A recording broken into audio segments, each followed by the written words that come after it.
The newsday continues here on One News Now Business. I'm Diego Castro. Here are the biggest stories on the economic and corporate fronts. The World Bank has upgraded its growth forecast for the Philippines this year.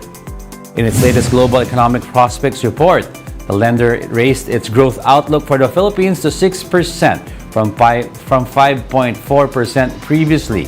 The latest forecast is on the lower end of the government's target range of 6 to 7% growth for 2023. The World Bank says the revised forecast is due to strong domestic demand despite elevated inflation and tight monetary conditions.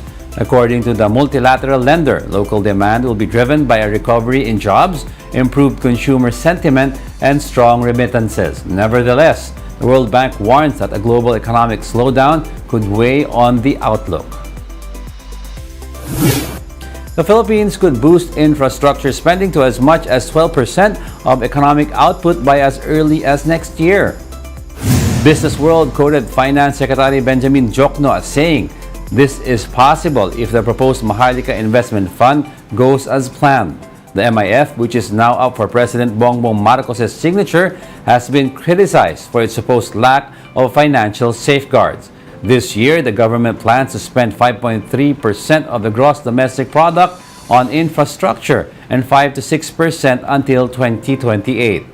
There are 194 flagship projects under the government's Build Better More program so far, with a total investment of 8.2 trillion pesos. Philippine dollar reserves in May slipped to the lowest level in 3 months. Data from the Bangko Sentral ng Pilipinas showed that the gross international reserves slid to $101.3 billion. This is the lowest dollar reserve level since February's $98.22 billion. The BSP said the decrease reflected mainly the government's net foreign currency withdrawals from its deposits, as it settles its foreign currency debt obligations and pay for various expenditures. The central bank also attributed the lower reserves to the declining value of its gold holdings due to falling prices in the world market. The Ninoy Aquino International Airport could possibly be privatized by the first quarter of next year. This was confirmed by Transportation Undersecretary Roberto Lim. Lim says NAIA's privatization aims to make passenger and flight movement at the NAIA more efficient, and in turn, allowing the government to generate more income. But speaking to One Balita Pilipinas, Lim clarifies that all airport assets will still belong to the government and will not be sold. He says that prospective private concessionaires will only be limited to handling operations and management of the airport. Other than that, Lim also clarifies that current NAIA employees will not lose their jobs and that the MIAA will remain as the airport's regulator. So, itong proposal nito, wala naman tayong binebentang pag-aari ng gobyerno. Magbibigay lang tayo ng concession dun sa publiko na gustong mag-participate sa bid. Ang magiging karapatan nila is to operate and manage and invest to rehabilitate the Manila Airport Complex. We'll be back with more stories after the break. Keep it here on One News.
You're still watching One News Now. I'm Diego Castro.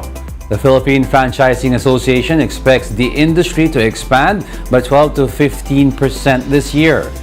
PFA President Chris Lim told Business World that they are seeing a, quote, new breed of franchisees. These include employees who want to have extra income and don't want to go back to the corporate world. Lim said food remains to be popular, while franchises related to healthcare and pet care are seen to grow. He also hopes to see agricultural franchises on logistics and retail growing in the next few years. Climate development finance disbursements to the Philippines average at $1.6 billion per year. That's according to a report by the Lowy Institute. This makes the Philippines the second largest destination of such finances in Southeast Asia, only behind Indonesia. In its report, the Philippines is described as highly vulnerable to natural hazards, facing some of the highest disaster risk levels in the world. The Institute identifies multi-hazard response preparedness as the primary purpose of finance for principal projects. In 2021, climate development finance to the Philippines amounted to $11.1 billion. The migrant workers and trade departments have teamed up to assist OFWs who want to start a business of their own.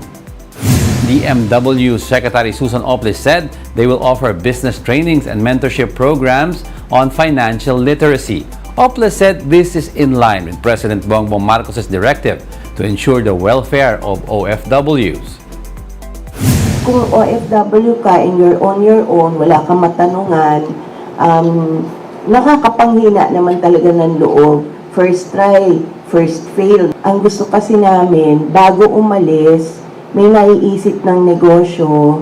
For the 2-year contract that they're away, naiipon na nila.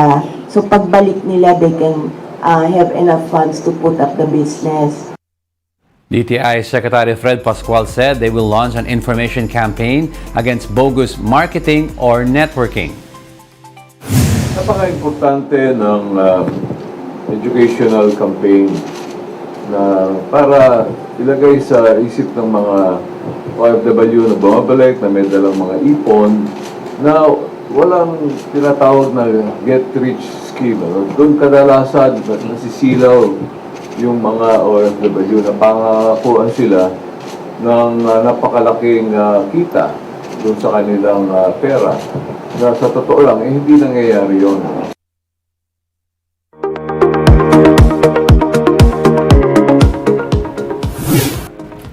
AI is offering us emotional support when we need it. But what happens when that support changes or goes away? Let's watch this. As generative AI's capabilities grow, it's creating new ways to forge human-like connections with machines. From a virtual companion to share a laugh with, to an AI therapist that lends an ear. Some are finding that AI gets pretty close to the emotional support, friendship, or even sexual gratification that they'd find in a person. But while the yearning for love and companionship is only human, the AI chatbots that are increasingly filling that void for many people are not. The more sophisticated algorithms become, it's raising concerns about our reliance on systems that could have real emotional and psychological impact. Is it giving people false hope? And what happens when the code powering your AI girlfriend, boyfriend, or shrink changes or goes offline forever? With loneliness on the rise, artificial intelligence could offer a solace that's hard to find in the real world. Sure, an AI friend could have benefits, but it also has risks we've yet to fully understand, and other consequences that could come from connections forged by code. And those are the top business stories of the hour. I'm Diego Castro. Join us again at 2 p.m. We are One News. All sides, all the time.